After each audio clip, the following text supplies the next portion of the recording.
네, 안녕하세요. 안녕하세요.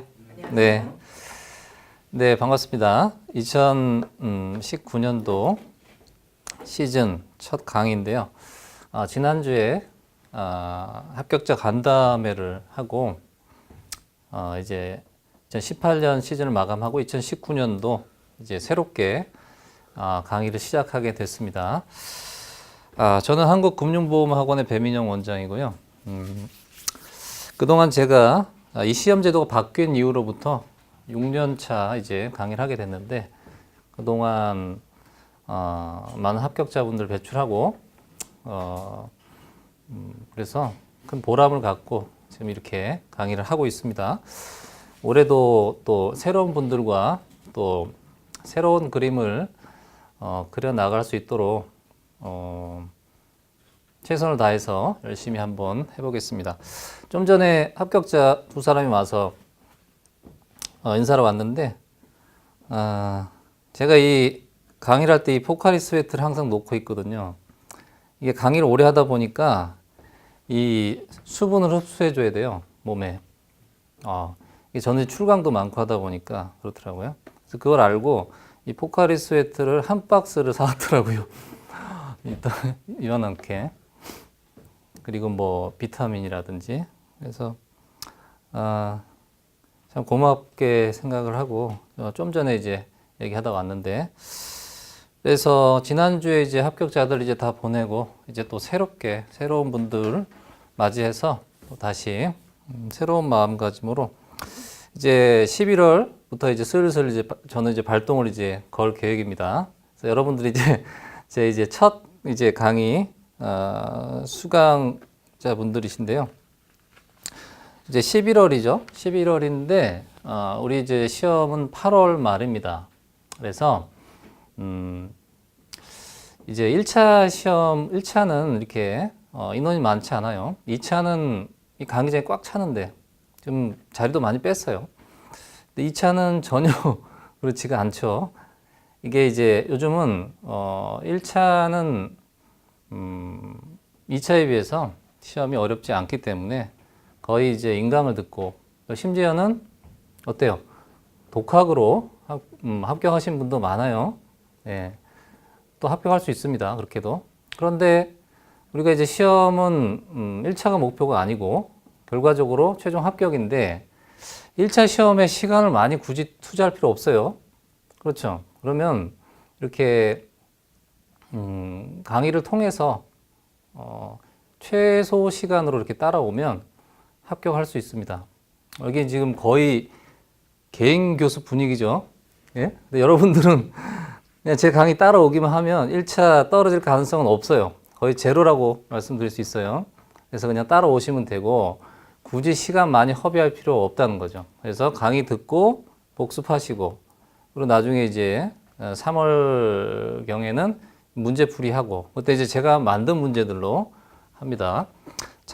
올해죠. 올해도 이제 제가 문제풀이반 때 제가 만든 문제들 유형이 거의 비슷하게 나왔어요. 그래서 여기 교재는 기출문제만 정리해 놓은 거고 제가 만든 문제는 이제 그때 풀어보면 돼요. 그래서 이론하고 그리고 그동안 손해사정 이론이 어떤 문제들이 나왔는지 기출문제를 잘 분석을 해놨습니다. 그걸 이제 잘 따라오시면 되고 시간이 남으시면 2차 준비하시라 이거죠. 슬슬.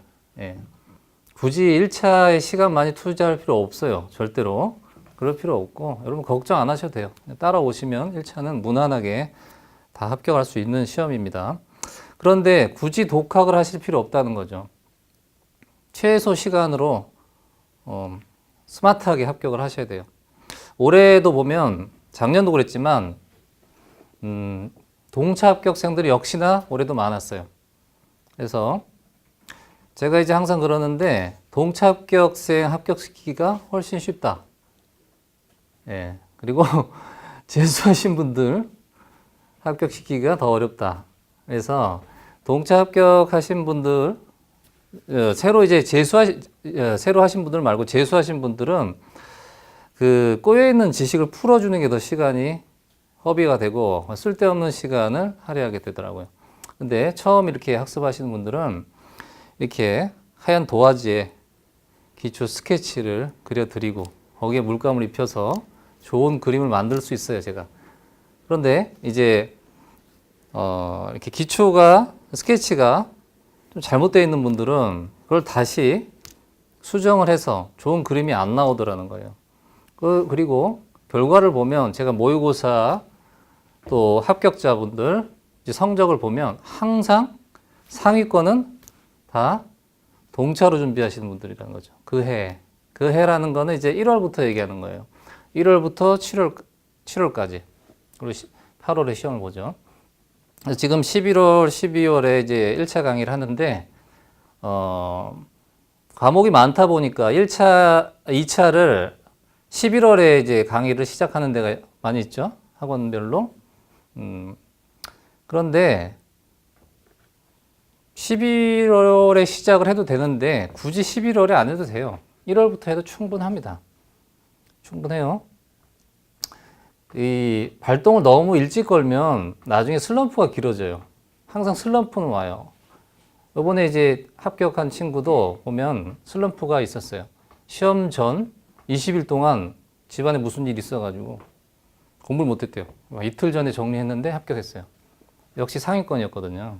그러니까 그리고 이제 슬럼프가 오거든요. 그러니까 이걸 발동을 너무 일찍 거는 것도 꼭 좋은 건 아니라는 거죠.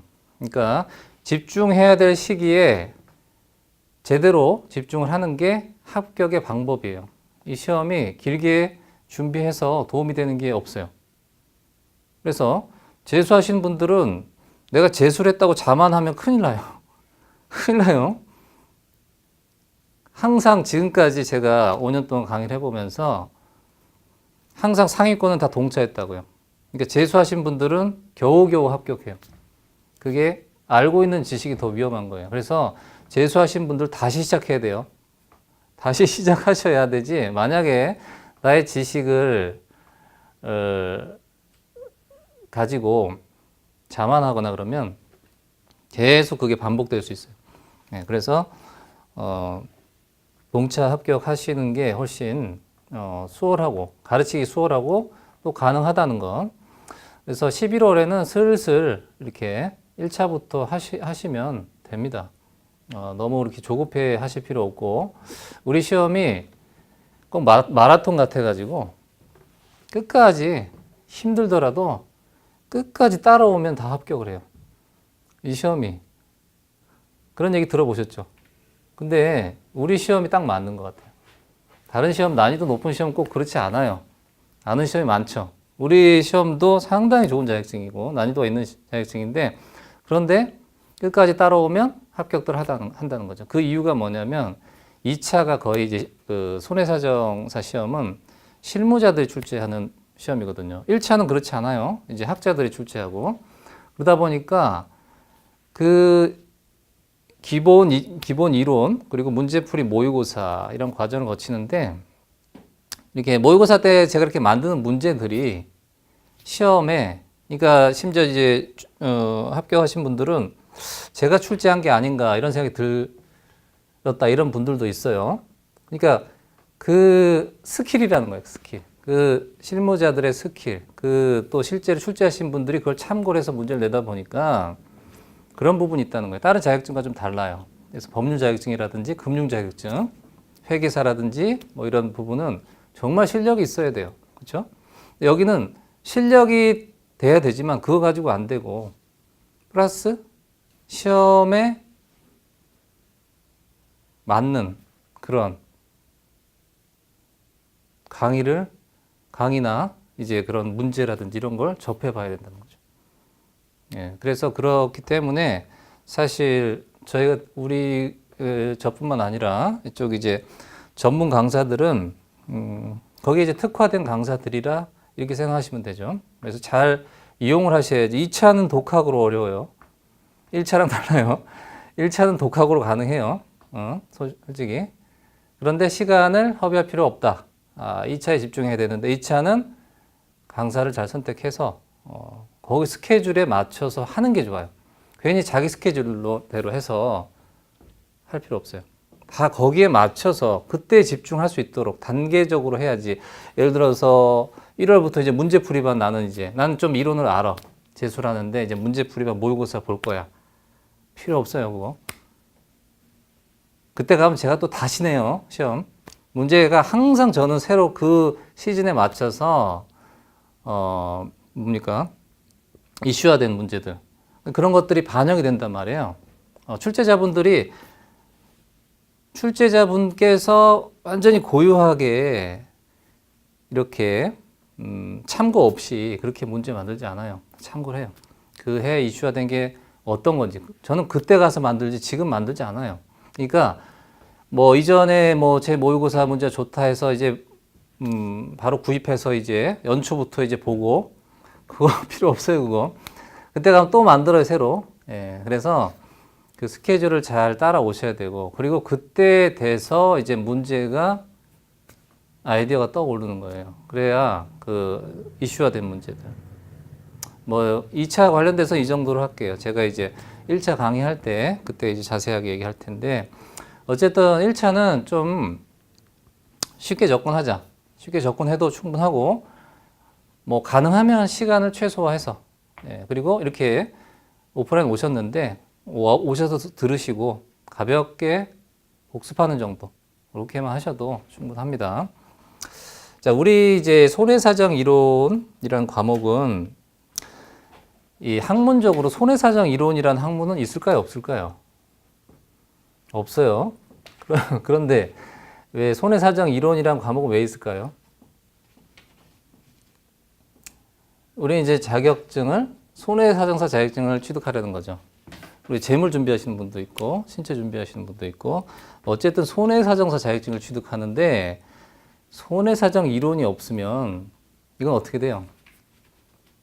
이건 뭐 이론도 없는, 근본도 없는 자격증 되죠. 그렇기 때문에 손해사정 이론인 거예요. 근데 이 책에 손해사정 이론은 거의 없어요. 뭐가 있냐? 손해사정 이론이 아니라 손해보험 이론이라고 하면 맞아요. 손해보험 이론. 근데 또 손해보험 이론이라고 해서 손해보험만 나오는 게 아니라 뭐 사회보험도 나오고 이래요. 간혹. 그러니까 좀 확장해서 보면 보험학이다. 그런데 보험학에서 원론적인 수준이다.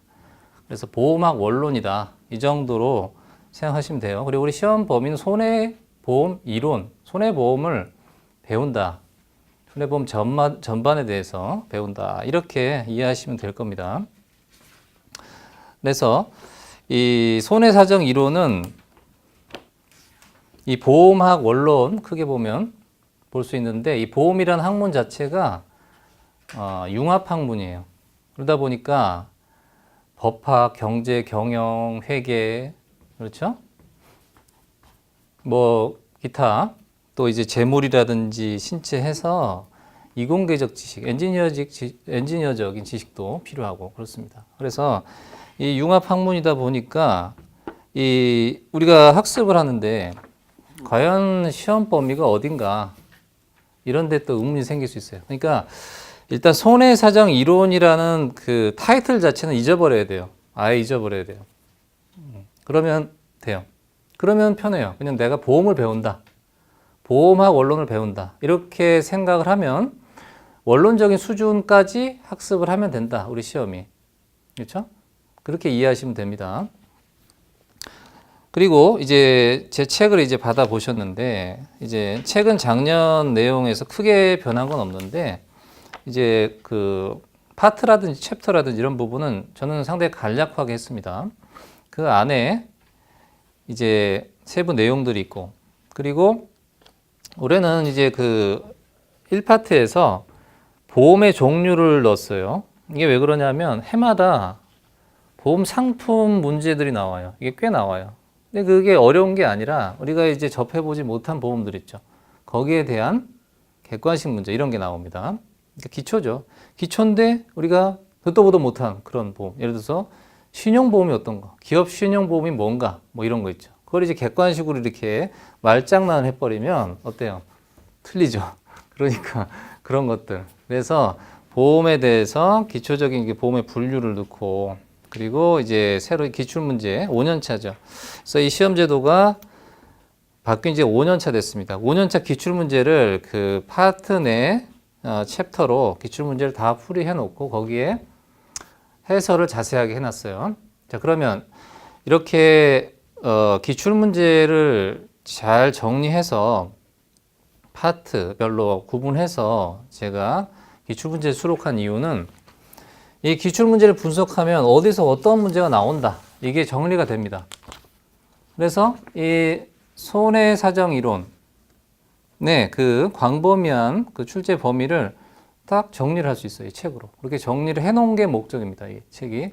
만약 자칫 그렇지 않으면 이 손해사정 이론은 어디서부터 어디까지 학습을 해야 되는지가 애매모호해지게 되기 때문에 쓸데없는 시간을 낭비할 수 있어요. 그래서 그런 목적으로 책을 좀 이렇게 정리해놨다는 거.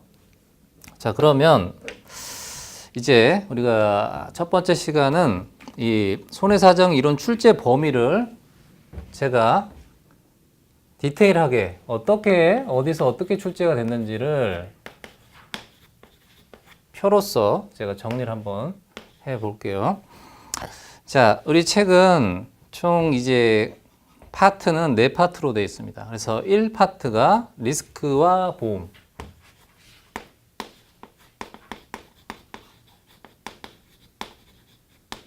그리고 2파트가 보험 경영.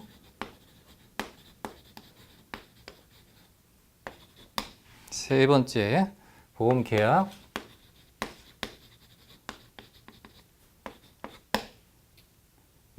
네 번째 파트가 배상 책임. 참 간단하죠? 간단하죠?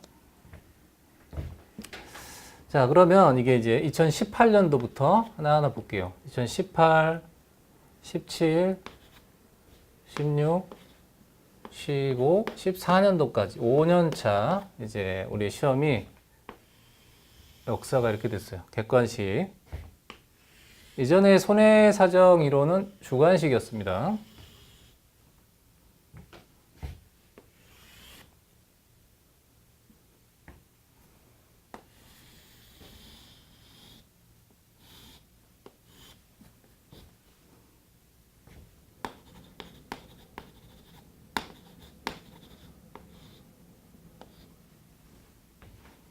자, 리스크와 보험,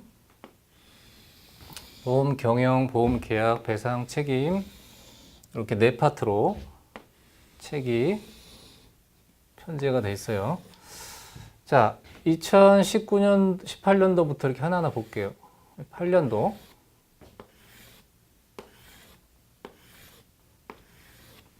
2018년도 올해 리스크와 보험에서 16문제.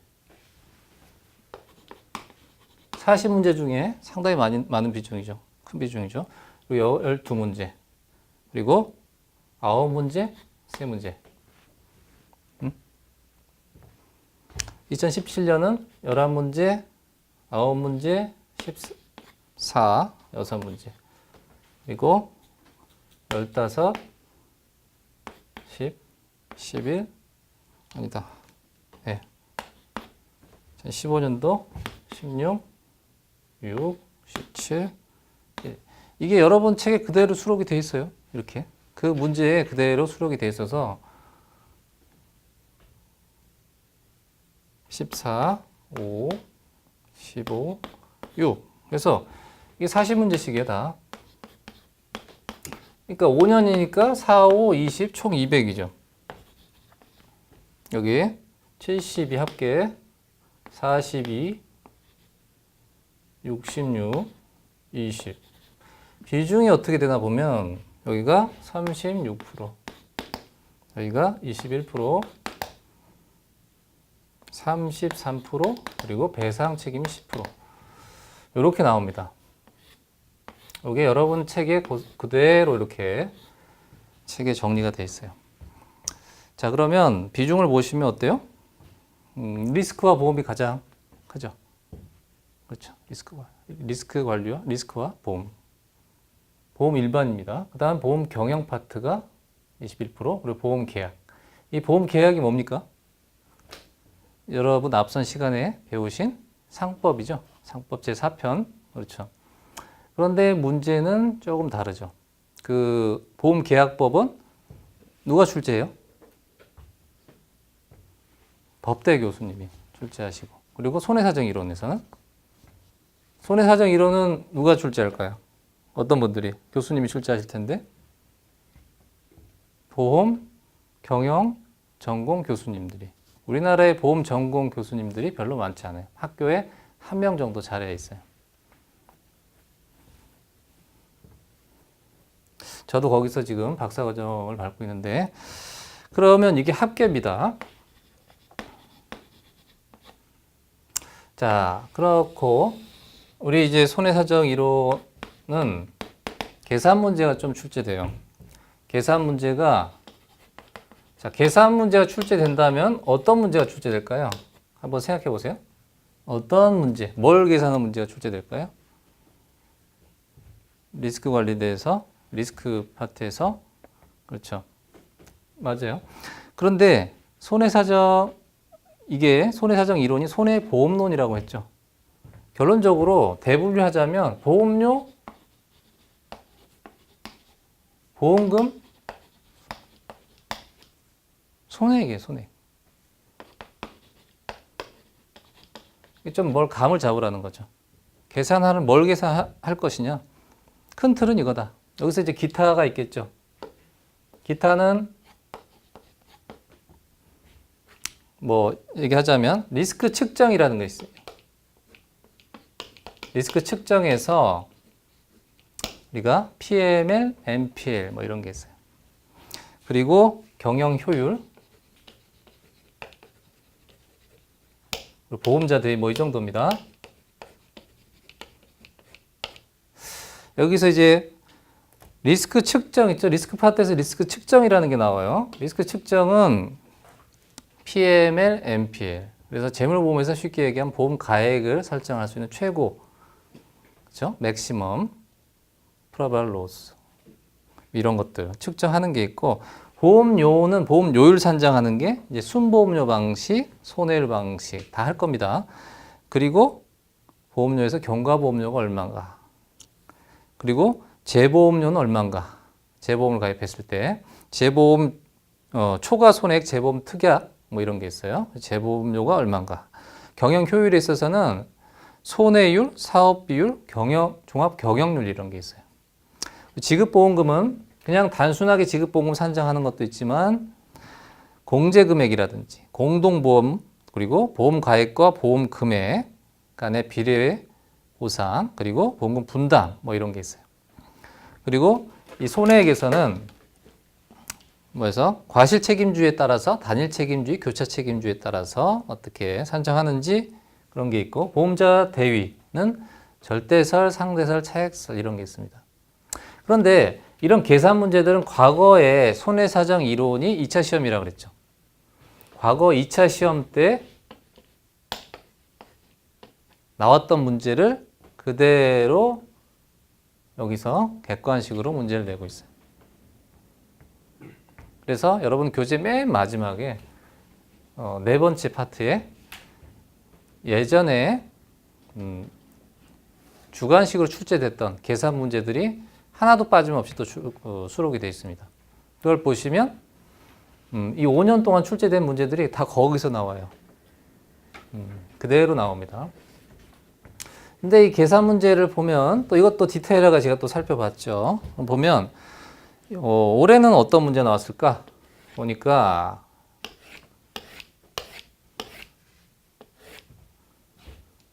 순보험료 산정하는 문제가 나왔고, 그 다음에 지급보험금 설명드렸죠. 공제금액 들어가고 공동보험 조항이라든지 가액과 가입금액, 그리고 또 이제 좀 깊이 있게 들어가면 보험금 분담까지.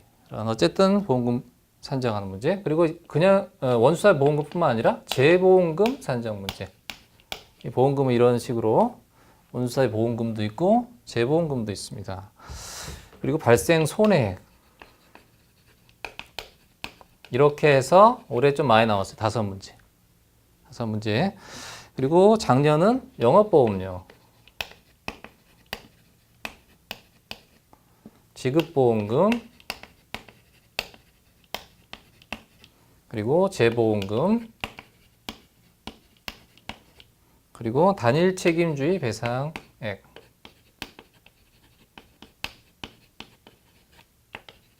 해서 4문제. 그리고 16년도에는 경과보험료, 지급보험금, 재보험금, 리스크 측정에 PM이라는 게 있다고 그랬죠? PML. 그래서 4문제. 15년도에는 순보험료, 지급보험금, 공제금액 이렇게 3문제. 그리고 14년도 지급보험금이 3문제가 나왔고, 비교과실. 비교과실은 우리나라의 과실 상계와 같은 겁니다. 배상금액 이렇게 해서 4문제. 자, 이런 식으로 4, 5문제 정도 나오는 거죠. 근데 우리가 40문제죠. 40문제 100점 만점에 계산문제 4, 5문제. 자, 우리 이제 손해사정 이론은 100점을 맞을 수가 없어요. 절대로. 맞을 수가 없어요. 맞는 사람, 만약 제가 시험 보면 모를까. 근데 저도 못 맞힐 것 같아요. 왜냐하면, 이 출제자분께서 이 범위가 넓다 보니까 올해도 보면은 답이 여러 개인 문제들이 많고 그래요. 그래서 한 분야의 전문가, 이제 뭐 이래서 계약법은 사실은 잘못 출제하면 오류가 날 수도 있고 그렇잖아요. 그래서 그리고 문제도 보면 조금 이상한 문제가 있어요. 그래서 근로자 재해 산재보험의 성격을 이렇게 묻는 문제가 있었는데, 근로자 재해 배상 책임 보험의 성격이다. 이걸 맞는다고 처리했더라고요.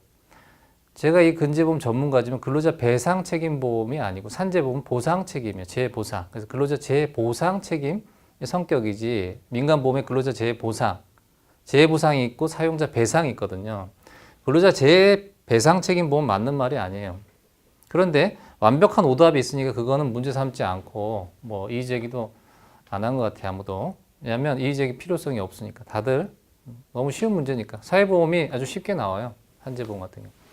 근데 엄밀히 따지면 근로자 재보상책임보험 성격은 이지, 보상책임이 재배상책임보험은 틀린 말이에요. 그건 사용자 배상책임을 말하는 거. 민사배상이니까 산재보험과 아무 관계가 없는 거예요.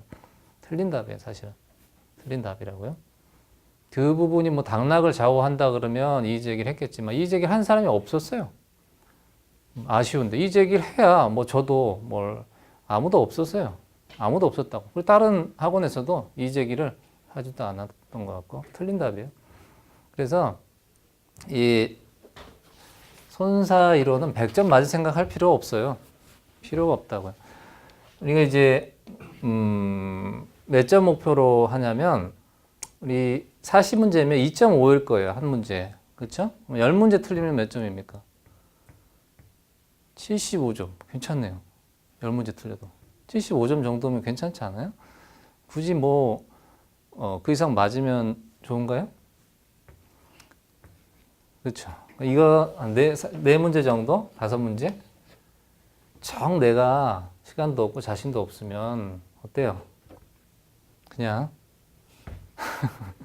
그런데 또 쉬워요, 이게 문제가 또 쉽다. 오히려 전혀 이제 뭐 보험 종류 뭐 이런 것들 들어가고 하면 오히려 쉬운 문제인데 이제 내가 학습을 하지 않았기 때문에 틀리는 경우가 있는데, 자, 그러면 그렇다고 해서 우리가 넓게 깊이 있게 다 공부할 필요가 있냐? 그럴 필요 없는 거죠. 그렇게 하려면 어떻게 돼요? 이거 100점 맞으려면 시간 엄청 투자해야 될 거예요. 손해사정이다. 그럴 필요 없고, 그러니까 부담 없이 이 교재 내에서, 그리고 이제 나중에 이제 만드는 문제 내에서 해결하시면 큰 문제가 없어요. 그래서 이 책에 수록되어 있는 내용을 그대로 제가 표로 만든 겁니다. 그래서 이 책은 이렇게 우리 기출문제를 통해서 앞으로 시험 문제를 충분히 유추해 볼 수가 있어요. 어느 범위라든지. 그렇기 때문에 보시면 비중을 보시면 비슷비슷합니다. 비슷하죠. 여기가 작년에 제가 계산한 것보다 좀 늘어난 이유가 보험 상품이라는 게 있어요. 보험 상품. 사회보험 상품이라든지 이런 상품들 있죠. 그리고 이번에는 책에 자세히 수록을 했는데 우리 이제 보험 상품들을 거의 대부분 수록을 해놨어요. 그래서 그런 부분들이 올해는 한 3문제 정도 나온 것 같아요. 해마다 한두 문제씩 나오니까 그 부분을 여기다가 추가를 했다고요. 그러니까 조금 늘어난 거예요. 그리고 이 계약 파트에 있는 내용과 중복이 되는 부분이 있는데 엄밀히 따지면 이제 보험 상품의 개념이기 때문에 그러니까 여기는 보험 일반이에요. 보험 계약 관련해서 이쪽으로 갈 수도 있어요. 그러니까 보기에 따라서 이게 좀 늘어날 수 있다고요. 제 생각엔 그래서 비중이 거의 비슷하다고 보면 돼요. 중요한 건 이 두 가지입니다. 그런데 여기서 이 보험 계약 파트는 우리 보험 계약 파트는 첫 번째 시간에 보험 계약법 했죠. 거기 학습하시면서 다 하실 거예요. 문제는 달라요. 왜냐하면 법대 교수가 출제하는 부분 그리고 이제 보험 경영 전공한 교수님이 출제하는 부분은 관심사가 좀 달라요. 그런데 문제는 보험 계약법을 학습하실 때 그 보험 전반에 대해서 보험 이론적인 부분을 학습을 같이 한다고요. 하지 않으면 보험 계약법이 이해가 안 돼요. 그러니까 보험 계약법을 깊이 있게 공부하시면서 자연스럽게 할 수밖에 없어요. 그러니까 크게 부담을 안 가져도 되는 파트라고요. 비중은 높은데. 그러니까 어느 정도 먹고 들어가는 거예요. 계약법을 잘하면. 사실 생소한 부분은 이 두 가지예요. 두 부분. 요게 이제 다른 과목과 매칭이 안 되죠. 요거는 이제 보험 경영을 보험 전공하는 저처럼 이렇게 전공하는 교수 내지 강사한테 배워야 됩니다. 그래서 이 부분에 좀 포커스를 두면 되고 배책은 뭐 조금 나오긴 하는데 사실 책임 근제보험 파트에 중복되는 거고 영미의 배상 책임 이론이 있어요. 판례법에 따라서 그 부분만 조금 보시면 돼요. 크게 어려운 게 없어요. 그래서 오늘부터 첫째 시간, 둘째 시간 길면 셋째 시간 정도까지는 여기를 할 텐데 여기에 좀 집중하시면 돼요. 그러면 다 따라옵니다. 계약법, 보험 계약도 충분히 이해가 되고 좀 내용을 보면 여기가 좀 제일 좀 난이도는 있을 거예요. 리스크는 사실은 그냥 재밌어요. 리스크나 리스크 관리는 재밌어요. 그냥 들으면서 재밌게 들을 수 있는 내용이니까 그렇게 이해하시면 됩니다. 그래서 전체적으로 저 시간에 출제 범위를 제가 좀 정리를 해놨으니까 이 부분은 뭐 첫 강은 다 올라가 있으니까 그때 잘 정리해서 보시면 됩니다. 자, 이 부분 지우고 강의를 시작하도록 할게요. 자, 이제 첫 강의를 좀 시작해 보겠습니다. 리스크와 리스크 관리 첫 번째 챕터인데 참 이 부분에서 여러분 목차를 한번 보세요. 목차 한번 보고 갑시다. 지금 파트 1 리스크와 보험이죠.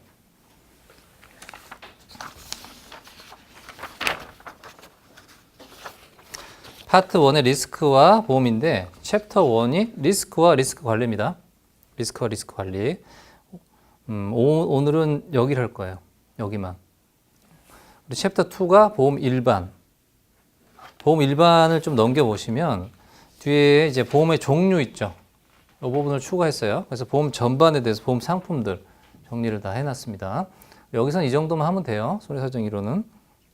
근데 여기서 뭐 이렇게 듣도 보도 못한 그런 상품들 있잖아요. 예를 들어서 뭐 희망이익보험이 뭔가, 물론 이제 상법에서 배우겠지만, 그렇죠? 그리고 뭐 신용보증보험은 뭔가, 그렇죠? 개념만 이해하면 우리 시험은 충분히 대비할 수 있기 때문에 제가 보험 전반에 대해서 종류를 정리해놨어요. 그리고 이제 ART라는 게 있습니다. 보험 대체, 얼터너티브, 리스크, 트랜스퍼, 보험 대체 전가라는 게 있어요. 이 부분이 이제 보험에 이제 복합하죠. 그래서 요즘 대세입니다. 그래서 이 부분도 시험에 나오기 때문에 그렇게 해서 보험 리스크와 보험 파트고 두 번째 파트 2가 보험 경영. 그래서 보험 경영은 챕터가 좀 많아요. 그래서 보험 경영 일반, 그리고 보험 요율, 언더라이팅과 재보험, 언더라이팅, 그리고 재무관리, 보험 회계, 그리고 우리가 하는 보험금 지급과 손해사정. 이것도 보험 경영이에요. 그렇죠? 보험 경영입니다. 그래서 여기를 이제 파트 2로 해서 보험 경영 파트로 하고, 이제 보험 계약 파트가 상법에서 우리 이제 손해사정 이론에서 볼 거는 보험 계약의 특성, 이론적인 부분, 그리고 보험 계약의 효과, 그리고 계약상 보험자의 책임. 자, 여기서 이제 우리 보험금 산정하는 거예요. 우리 보험금 산정은 또 뭐냐? 결국 재물보험입니다. 재물보험. 신체 손해사정 이런 거 없어요. 여기서는 그 재물보험에서 보험 가액과 보험 금액 간의 관계, 공동보험, 공제조항 뭐 이런 게 있죠. 보험 분담이라든지. 그리고 배상 책임 리스크와 책임보험. 배상 책임 리스크에 있어서 이제 영미의 그 판례법에 따른 배상 책임 이론, 이런 것들이 이제 시험에 나오고, 그리고 이제 그 상품들 있죠. 책임보험 상품들. 이렇게 정리를 해놨어요. 이렇게 해서 총 4개의 파트로 구성되어 있고, 그 파트 내에 아까 설명드린 기출문제들을 그대로 다 분류해서 정리해 놓은 겁니다. 마지막 파트에 기존에 이제 주관식으로 출제됐던 2014년도부터 제도가 바뀌었죠. 2013년도 이전에 출제됐던 손해사정 이론의 계산 문제들. 이게 사실은 계산 문제들 다예요. 여기서 다 나와요. 그렇게 해서 빠짐없이 다 정리를 해놨어요.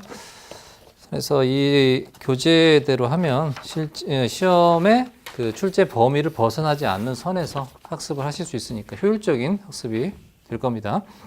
자, 이제 첫 번째 파트의 챕터인 리스크 관리와 리스크 파트를 하겠습니다. 이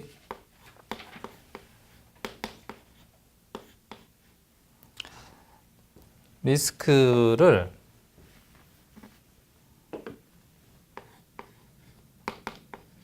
자, 리스크는 뭡니까? 해석을 한번 해보세요. 위험, 그렇죠. 위험이죠. 리스크는 위험이죠. 그런데 우리 이제 손해사정 이론에서는 리스크 관리, 리스크 파트가 중요한데, 리스크 불확실한 리스크 때문에, 그 위험 때문에 이제 보험이라는 게 있어요. 위험과 보험이죠. 위험이 있어야 보험이 있는 거죠. 그래서 리스크 관리 차원에서 이제 보험 제도가 있는 겁니다. 그런데 리스크를 우리가 위험 이렇게만 해석해 버리면 곤란해요. 제가 지금 박사과정에 있는데 이 보험 경영을 전공하신 분들은 외국에서 공부하고 오신 분들이에요. 우리 제 지도 교수님은 펜실베니아 주립대 와튼 스쿨 아시죠? 거기에서 보험 경영학 박사신데, 그래서 이전 그 리스크 관리, 리스크와 보험 학회인가요? 리스크 관리 학회 전임 회장님이셨고, 그래서 저는 이제 국제무역의 국제경제를 전공하고 있는데, 거기서 이제 세부 전공은 리스크 관리와 보험이에요. 그래서 그분 강의를 들으면 100% 영어로 들어요. 영어로. 그리고 석 박사 과정에 있는 그 학생들도 대부분 외국인이에요. 저희 학과는 대부분 외국인이, 한국 사람 별로 없어요. 그래서 처음부터 끝까지 영어로 강의를 들어요. 그러면 영어로 원어로 들어야 리스크의 개념을 더 확실하게 알 수가 있어요. 우리나라는 다 위험으로 표현하는데 리스크 개념이 좀 포괄적이라서 그 개념이 다양하다는 거죠. 그리고 왜 리스크에서 원어 명칭을 잘 이해해야 되냐면, 다 영문 약관은 다 리스크가 다 다르게 돼 있거든요. 여기서 첫 번째 이제 포괄적 개념에 있어서 리스크의 개념을 이해해야 되는데요.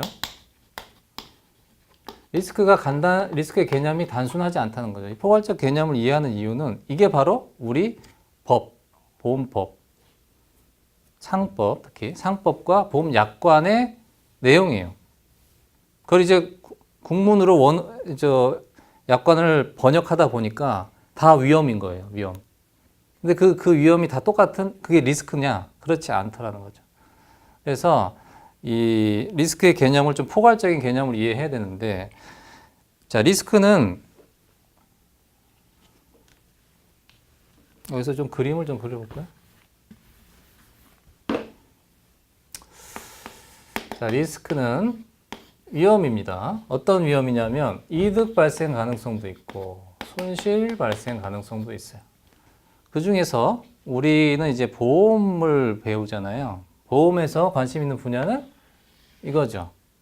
손실에 대한 불확실성이지 이득에 대한 불확실성은 우리 보험하고는 관계가 없죠. 우리 입장에서는. 보험회사 입장에서는 이득에 관심이 있지만 일단은 보험에 가입하는 것은 손실 발생 가능성 때문에 보험을 가입합니다.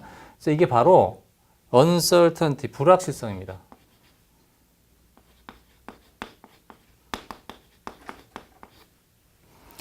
불확실성.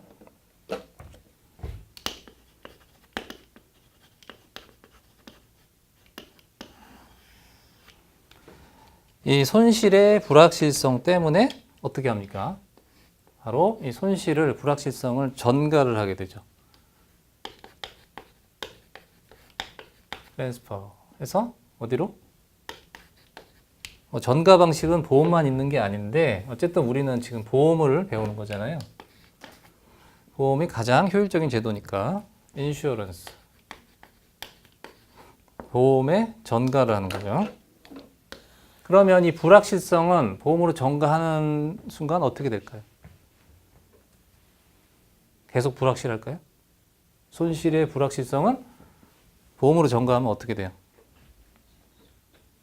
불확실이 확실성으로 바뀌어요.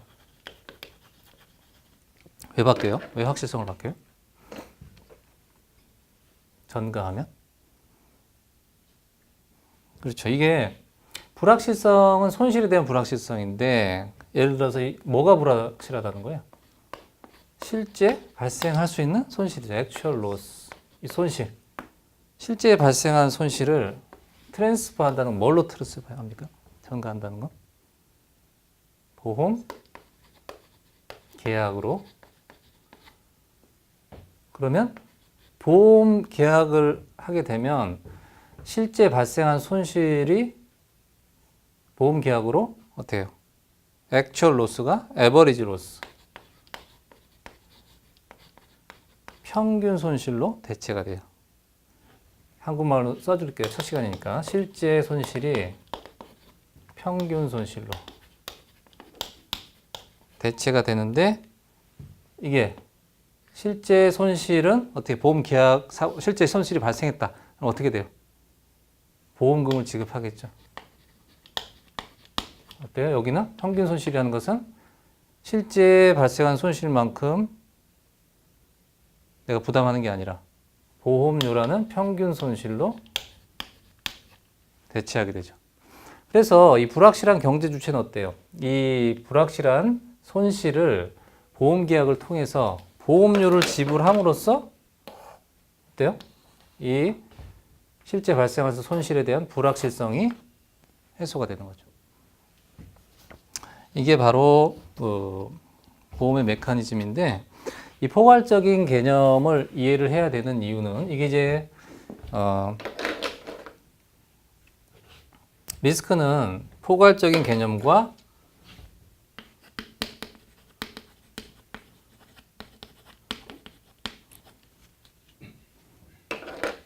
통계학적 개념이 있는데 포괄적 개념은 손실의 가능성입니다, 이거. 그래서 손실의 가능성 내지 손실의 불확실성, chance of loss, uncertainty of loss 다 같은 말이에요. 그래서 이 포괄적인 개념은 우리가 보험은 이제 보험자가 있고 피보험자가 있죠. insurer, insured. 그래서 피보험자의 리스크인데 불확실한 것은 내가 보험에 가입하는 주체가, 경제 주체가 갖는 리스크죠.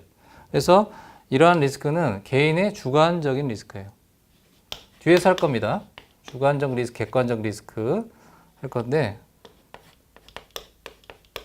결국 리스크라는 것은 불확실성이에요. 손실의 확률이라든지 손실의 금액이 아니라 그 불확실성이라는 것이 리스크라는 거죠.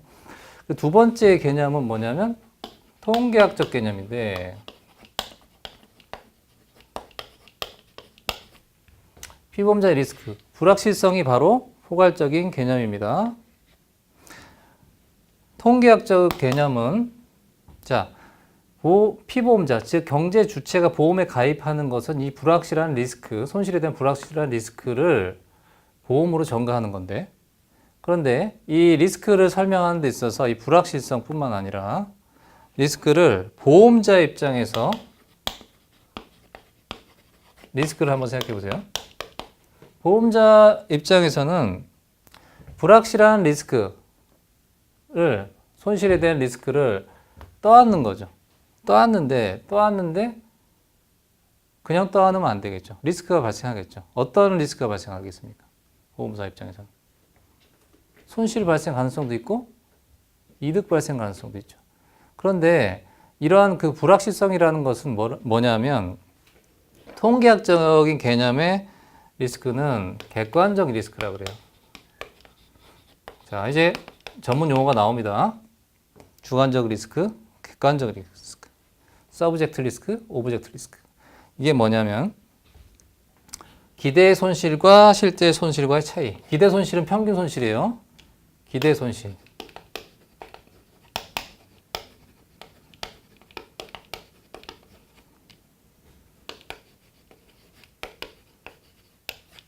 자, 기대 손실이라는 것은 미리 얘기해주면 손실 곱하기 확률입니다.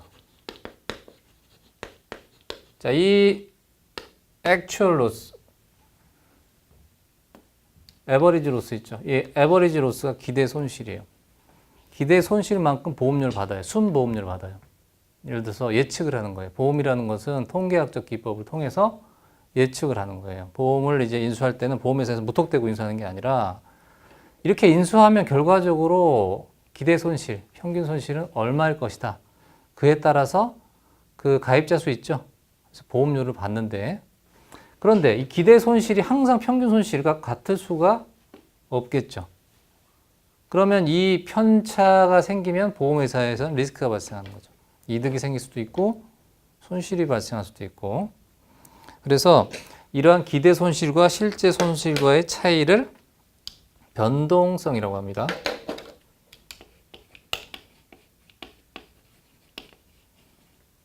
변동성은 변수 편차예요. 우리가 어떤 일을 하는 데 있어서 변수가 있다 이렇게 하죠. 변수. 우리가 계획했던 대로 일이 진행되지 않을 수 있다. 변수, 편차, 변동성입니다. 변동성이 바로 베어리에이션. 베어리에이션이에요. 베어리에이션. 요건 이제 불확실성을 이 경제 주체가 포괄적 개념으로 이해하자면 불확실성, uncertainty가 바로 리스크의 포괄적 개념인데 이거를 통계학적으로, 그러니까 단순하게 불안한 게 아니라 통계학적인 개념으로 리스크를 이해하자면 이건 바로 변동성이다. 그러니까 내가 예측했던 손실과 실제 손실이 달랐을 때 그 차이 정도, 변동성이 바로 리스크인데 이걸 바로 리스크의 정도라고 합니다. degree of risk. 이 degree of risk의 정도는 측정할 수 있어요. 바로 분산과 표준 편차로. 분산 표준 편차 들어보셨죠? 분산 표준 편차. 이것은 그 실제 손실과 기대 손실과 그 흩어져 있는 정도를 말하는 거예요. 예측대로 돌아가지 않는다. 그러니까 이러한 기대 손실과 실제 손실과의 차이가 결국 리스크다. 그러면 보험자 입장에서는 이러한 리스크를 떠안았다는 거죠. 예측치와 실제치가 다르다 했을 때, 그러면 이 기대 손실과 실제 손실 있죠? 자, 손실 곱하기 확률이 기대 손실이에요. 이게 바로 결론적으로는 순보험료예요. 보험사 입장에서는 순보험료. 좀 빠르게 나가는 건데 그게 바로 순보험료입니다. 그런데 어쨌든 간에 이러한 그 보험자 입장에서는 이러한 변수가 생기면 안 되죠. 그래서 이러한 부분을 변동성을 해소하는 방법이 뭘까요? 여러분들 보험자가 인수했을 때 이러한 변동성을 예측치와 실제치가 달라지는 거에 따른 그 변동성을 줄일 수 있는 방법은 어떤 방식을 사용을 합니까? 그게 바로 보험의 원리인데 동질의 다수의 위험치를 인수하는 거죠. 그게 바로 대수의 법칙인 거죠. 대수의 법칙을 통해서 즉 많이 가입하면 된다. 법칙. 가장 쉬운 표현으로 대수의 법칙. 주사위를 여러 번 굴리면 어떻게 돼요? 한 번, 두 번, 세 번, 100번, 1000번 돌리면 결과적으로 6분의 1이죠. 6분의 1 확률이 거의 동일하게 되죠. 그게 바로 이렇게 되는 거예요. 루트 n분의 1. 즉 대수의 법칙.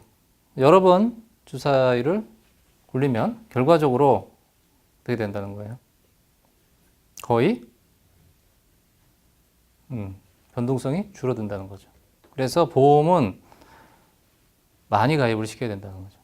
그래서 보험에서는 마켓 쉐어가 굉장히 중요한 거예요. 조그만 회사는 자칫 잘못하면 한 방에 무너질 수가 있는데 거대 보험사는 잘 살아남는다는 거죠. 꼭 그런 건 아니에요. 뭐 대재해가 있거나 그럼 AIG 같은 데도 이렇게 한 방에 무너지고 그러죠. 근데 어찌 됐든 간에 이론적으로는 대수의 법칙을 통해서 보험자는 리스크 관리를 한다. 그런 거죠. 그래서 이런 부분이 리스크를 이해하는 데 있어서 uncertainty, 불확실한 개념에서 포괄적인 개념. 그래서 피보험자의 리스크.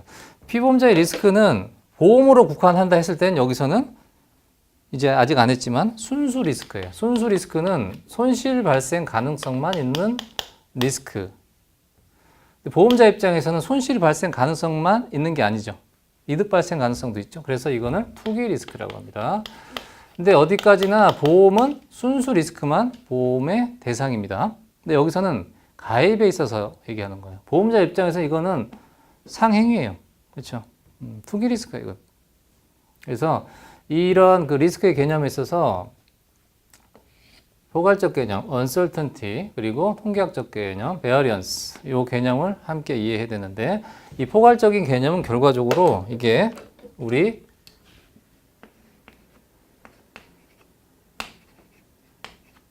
개혁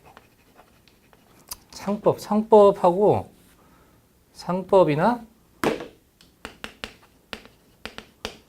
보험약관 그대로 반영이 돼 있어요. 요거는 보험자가 보험 경영에 있어서 리스크 관리인 거죠. 그래서 우리 법이라든지 약관을 보려면 이걸 이해를 해야 되는 거죠. 자, 그렇게 해서 리스크의 개념을 좀 전체적으로 좀 봤고요. 자, 리스크라는 것이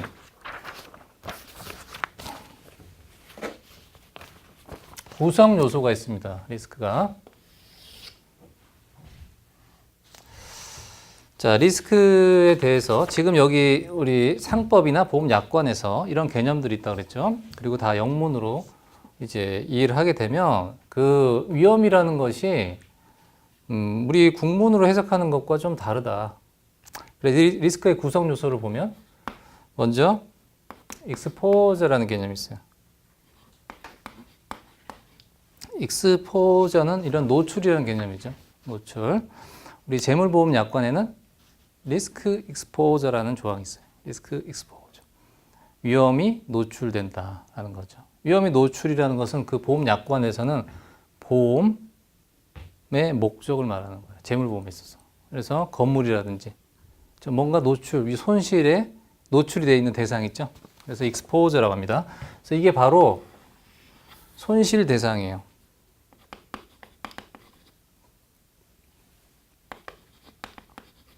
손실 대상이 이제 있어야 거기에서 이 손실 대상에 이제 해저드가 있는 겁니다.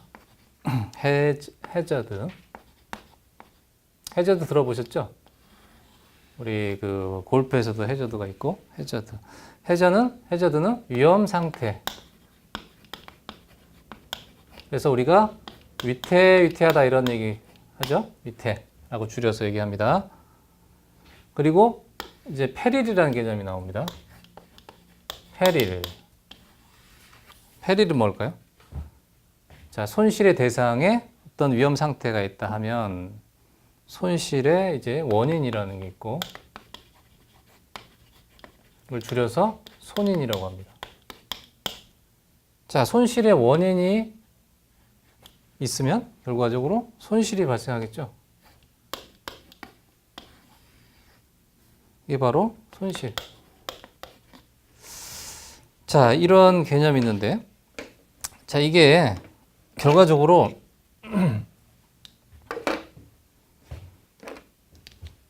이 페릴이 사고예요, 사고. cause of loss.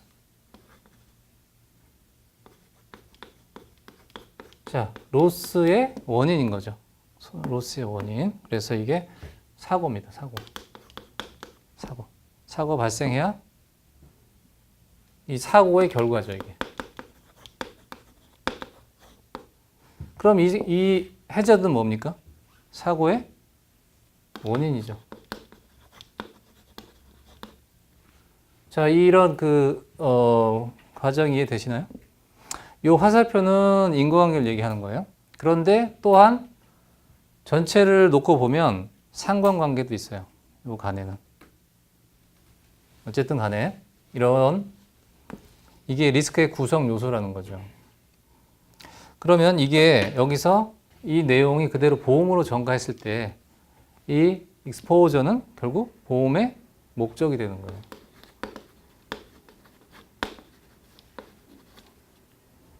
그리고 우리 해저드는 우리 상법에서 보면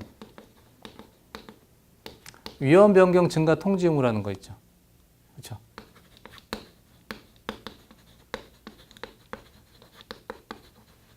많이 들어보셨을 거예요. 여기서 위험이 바로 여기 리스크가 아니라고요. 해저드. 여기서 위험은 해저드라는 거죠. 근데 우리는 위험이라고 써요. 여기서는 불확실성, uncertainty의 개념이 아니라 위험한 상태, 사고의 원인이 되는 거죠. 그래서 결과적으로 이게 보험료에 적용이 되는 겁니다. 보험료와 관련됩니다. 위험도가 높으면 인수할 때 보험료를 많이 받아야 되는 거죠. 그렇죠? 양질의 위험이면 보험료가 할인이 돼야 되고, 그리고 불량 위험이면 언더라이팅 과정에서 인수를 거절할 수 있는 거. 그렇죠? 그래서 위험 변경 증가 통지 의무를 위반하게 되면 보험 계약을 해지할 수 있는 거예요. 그게 바로 해저드. 그리고 여기서는 사고인데 모든 사고를 보험에서 담보하는 게 아니죠. 보험에서는 보험 사고가 발생해야 보험금을 지급하죠. 보험금 지급 원인은 보험 사고인데 보험 사고는 결과적으로 담보 위험이라고 합니다. 자, 여기서 위험은 리스크가 아니라 페릴이에요. 페릴. 여기서는 사고의 개념입니다. 사고의 개념. 그래서 우리 약관에서 담보 위험이라는 게 리스크가 아니라 페릴이라는 거죠. 그래서 우리 약관에서는 담보 위험이 있고 비담보 위험이 있고 면책 위험이 있어요. 이제 보험 계약법 들어가서 할 건데요. 보험 파트에 가서 우리 여기서 위험은 페릴이라고 그랬죠. 그래서 우리 보험이라는 것은 열거 책임주의가 있고 포괄 책임주의가 있습니다. 열거 책임주의는 포지티브 방식, 그리고 포괄 책임주의는 네거티브 방식인데, 포지티브 방식은 뭐냐면 약관에서 담보한 위험을 다 열거를 해야 돼요. 그것만 줘요. 그것만. 화재는 화재 사고만 주는 거죠. 그리고 화재에서 열거하는 위험이 있어요. 뭐 화재 또 뭐 있어요? 수재. 그러니까 화재, 수재가 아니라 화재, 이 소방재, 소방, 피난, 손해 뭐 이런 것들이죠. 그런 열거 책임주의가 포지티브 방식이고, 이 포지티브 방식은 여기서 열거한 거 외에는 안 줘요. 그래서 사고가 발생했는데 그 중에 보험 사고가 바로 담보 위험이죠. 근데 기타 사고는 어떻게 돼요? 예를 들어서 수재를 입었다. 그럼 수재는 풍수재 특약을 가입하지 않는 이상 비담보 위험인 거예요. 사고는 맞지만. 그리고 이제 면책 위험 있죠. 애초에 담보하지 않는 걸로 정해놓은 게 있죠. 그래서 이건 열거 책임주의 이렇게 있고, 포괄 책임주의는 뭐냐면 모든 위험을 담보해요. 여기서는 보험 사고의 개념이 그냥 다 사고는 다 담보해요. 다만 네거티브 방식으로 면책 익스클루전으로 요것만 배제하는 방식이에요. 그래서 선진국은 네거티브 방식을 써요. 선진국, 그리고 우리나라 이제 패키지 인슈런스 같은 경우는 네거티브 방식으로 일단 모든 사고를 담보해주고 면책 위험으로 익스클루전을 배제하는 방식이다. 왜 그러냐면 선진국은 그 리스크가 다양하고 그러다 보니까 전위험 담보 방식으로 포괄 책임주의로 담보를 해주는 거죠. 보험료가 비싸겠지만, 그래서 우리나라처럼 화재만 담보하는 보험 상품 팔았다가는 다양한 리스크에 또 소송을 많이 받고 하니까 안 좋은 거죠. 그래서 그 부분은 이제 계약법 들어가서 할 건데, 여기서 위험이라고 표현한 게 리스크가 아니라고요. 여기서는 페릴이라는 거. 그 다음에 이제 손해는 사고의 결과죠. 이 손해를 우리가 손해사정사가 판단을 하는 겁니다. 자, 그래서 좀 더 부연 설명을 하자면 여기서 exposure는 이 유형이나 무형의 자산 등의 손실 가능성에 노출되어 있는 대상입니다. 그래서 불확실성 하에서 손실 가능성만 설명하기 위해 만든 개념이에요. 그래서 약관에 있는 내용입니다. 재물보험에서 exposure.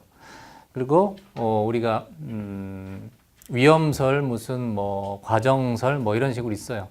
이론에서. 그래서 리스크 익스포저. 위험에 노출됐을 때 시점을 기준으로 사고의 개념을 이해한다. 뭐 이런 배상 책임 파트에서 그런 게 있습니다. 그래서 바로 익스포저. 그래서 예를 들면 어떤 게 있을까요? 건물이 있을 수 있고 또 다양하죠. 뭐. 보험에 부보될 수 있는 보험의 목적. 자동차도 있고 신체, 그렇죠? 각종 재물, 배상 책임도 보험의 목적이죠. 그러니까 이게 바로 보험의 목적이에요. 보험에 부보하는 대상. 신체, 내 뭐 상해보험이나 질병보험 가입할 때도 내가 바로 익스포저죠. 보험의 목적. 그 다음에 해저드는 위험 상태를 만들어내고 증가시키는 상태. 이렇게 교재되어 있죠. 그러니까 손실의 발생 빈도나 심도를 증가시키는 조건이에요. 이게 컨디션이라고 해요. 컨디션. 상태 알죠? 여러분은 지금 상태가 어떠세요? 네? 상태가 어떠세요? 제 상태는 어때 보입니까? 좋아 보입니까? 네, 첫날인데 좋아 보여야 되는데. 네, 첫날부터 힘없으면 안 되는데. 근데 이게 거의 개인 교습 같은 분위기다 보니까 이제 2차 때랑 분위기 완전히 달라요. 제가 이제 모의고사 한참 할 때, 그래서 꽉 찬 강의장에서 할 때와. 근데 이게 아까 말씀드렸듯이 천천히 시작하는 게 좋죠. 그래서 그 상태, 컨디션이라는 거죠.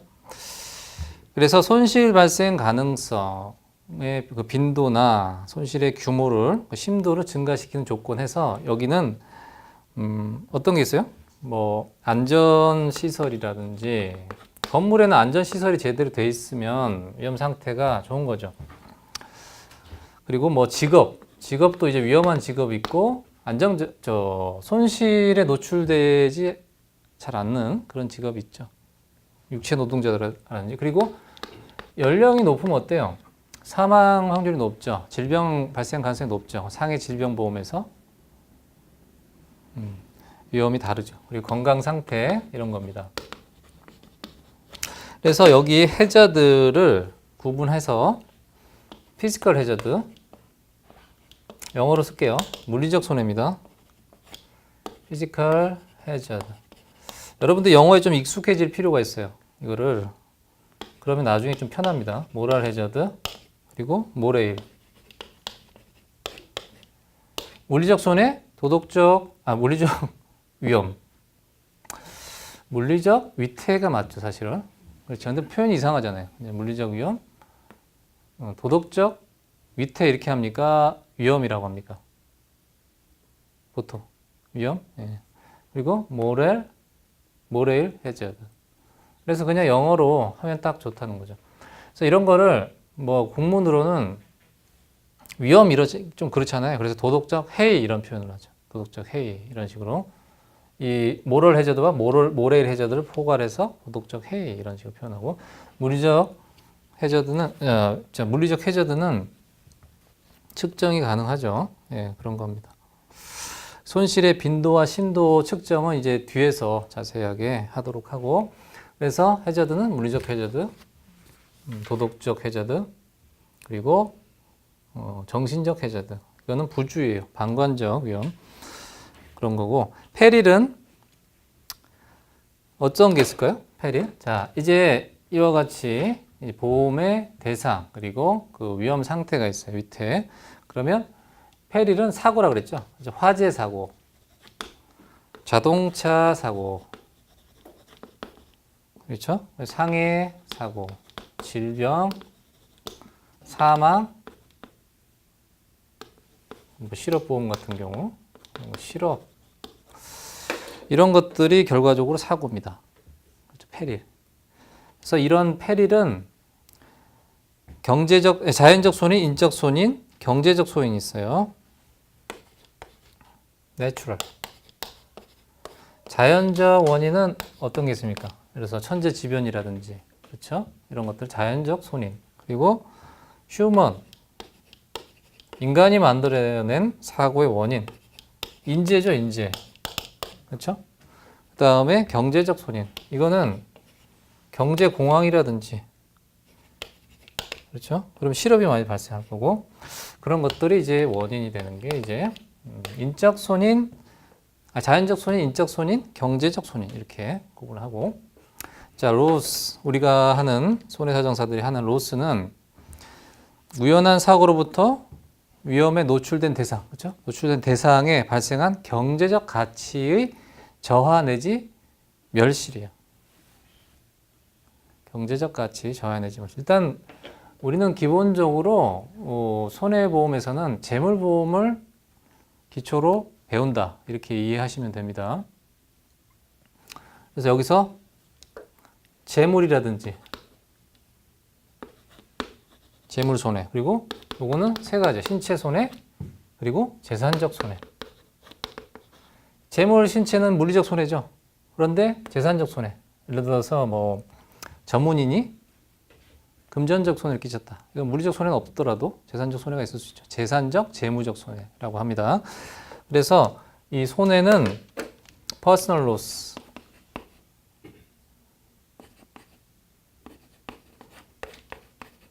신체 손해죠. 프로퍼티 로스 그리고 라이빌리티 로스 이렇게 세 가지가 있고 그리고 이 재산적 손해는 두 가지가 있어요. 다이렉트 로스, 인다이렉트 로스.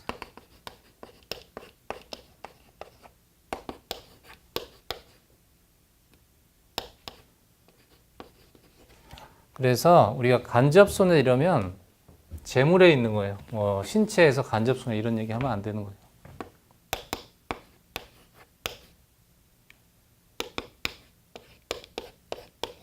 간접 손해 내지 사용 손실이죠. 이런 것들은 이제 재물 손해에 있는 거죠. 그래서 이게 지금 리스크의 개념을 영어로 이렇게 정리를 해보면 우리 상법이라든지 약관에 어떻게 이게 쓰여지고 있는지 바로 이러한 것들을 우리 보험 전공 교수님들이 배워오셔서 이제 보험학을 가르치시는 거예요. 그래서 이런 분들이 출제를 하시는 거죠. 그래서 이 리스크의 개념을 전체적으로 제가 조금 불편할 수 있지만 영어로 이렇게 일단 해놓은 거예요. 그래야 이제 여러분들이 이 리스크의 개념을 조금 개념을 좀 이해하시기가 좀 편합니다. 자, 그렇게 했고 어느덧 시간이 꽤 흘렀네요. 그렇죠? 1시간이 넘어버렸네. 그러면 첫 시간은 이 리스크에 대한 포괄적인 개념과 뭐 통계학적 개념을 자세히 안 했습니다. 그래서 전체적인 그 리스크 개념 설명 정도로 해서 첫 시간은 마치도록 하고 잠시 쉬고 또 하도록 하겠습니다. 네.